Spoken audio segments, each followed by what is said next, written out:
থাইল্যান্ডের রাজধানী ব্যাংককের উপকণ্ঠে একটি স্কুলে কিশোরের গুলিতে ৮ জন নিহতের পর অস্ত্র নিয়ন্ত্রণ আইন আরও কঠোর করার ঘোষণা দিয়েছেন প্রধানমন্ত্রী অনুতিন চার্নভিরাকুল। শুক্রবার ১৪ বছর বয়সী ওই কিশোর প্রথমে নিজের দাদা দাদিকে গুলি করে হত্যা করে। পরে ৯ মিলিমিটারের একটি পিস্তল ও কয়েক ডজন গুলি নিয়ে স্কুলে গিয়ে ষষ্ঠ তলায় এলোপাতাড়ি গুলি চালায়। এতে ৩ শিক্ষক, স্কুলের উপপরিচালক ও তার সচিব সহ ৮ জন নিহত হন। আহত হয়েছেন অন্তত ২২ জন।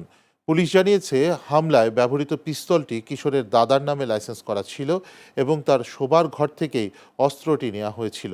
পরে হামলাকারী কিশোর নিজেই মাথায় গুলি চালিয়ে আত্মহত্যা করে বলে জানিয়েছে পুলিশ।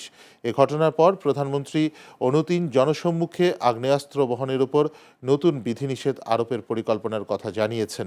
প্রস্তাবিত আইনে কেবল কর্তব্যরত সরকারি কর্মকর্তাদের অস্ত্র বহনের অনুমতি দেওয়ার বিষয়টি বিবেচনা করা হচ্ছে।